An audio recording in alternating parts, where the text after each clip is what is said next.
দুটো মেয়ে সন্তান হওয়ার পরেও আবারও একটা মেয়ে সন্তান, এই লজ্জা আমি রাখবো কোথায়?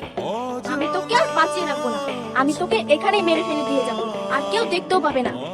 মা, মারে, আমাকে দুটো সাহায্য কর না। 2-10 টাকা দিয়ে আমি না দুদিন থেকে কিচ্ছু খাইনি।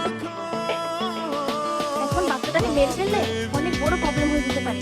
এক কাজ করি, এই বাচ্চাটাকে না মেরে ফেলে এই ফকিরটাকে বাচ্চাটাকে দিয়ে দিই।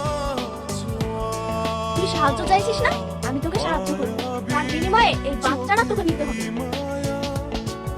এই বাচ্চাটা নিয়ে তুই তো যা ইচ্ছা তাই কর, আমার তাতে কোনো যায় আসে না। এই বাচ্চাটা আমার জীবনটাকে শেষ করে ফেলেছে।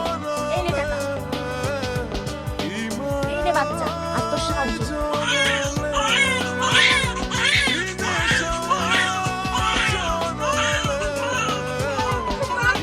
মারে, এখন আমি এই বাচ্চাকে নিয়ে কি করব? এই বাচ্চা তো কান্না করছে, এ তো কান্না করতে করতে মরে যাবে। এখন আমি এই বাচ্চাকে নিয়ে কি করব? হে আল্লাহ, এখন আমি এই বাচ্চাকে নিয়ে কি করব? আল্লাহ, তুমি আমাকে বলো।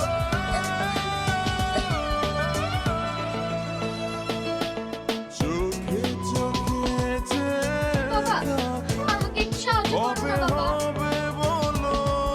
চলে যাচ্ছে যে বাবা, আমাকে একটু সাহায্য করো না বাবা।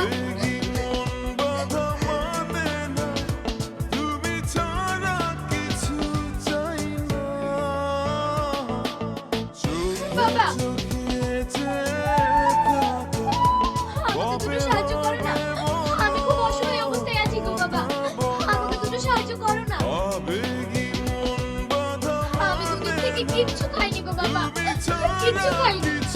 খিদে জ্বালায় আমি আর চলতে পারছি না গো বাবা, আমি আর চলতে পারছি না। আচ্ছা ঠিক আছে, আপনি কথা ছাড়ুন।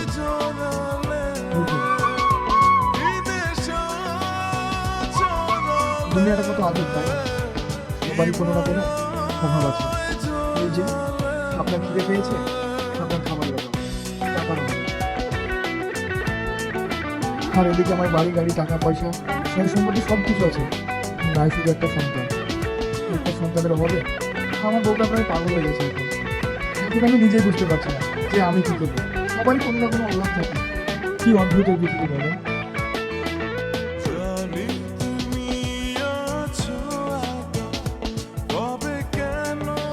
ধরে এই টাকাগুলো আপনি আপনার কাছে রাখবেন। তুমি আমাকে এতগুলো টাকা দিলে বাবা, এই গরিব অসহায় এখন তোমার জন্য দোয়া করছি, আমি তোমার জন্য দোয়া করছি। তোমার বই কোল জুড়ে ফুটফুটে একটা সন্তান আসবে ইনশাআল্লাহ। বাবা, গরিবের দোয়া কখনোই বিফলে যায় না, তুমি দেখবে আল্লাহ আমার এই দোয়া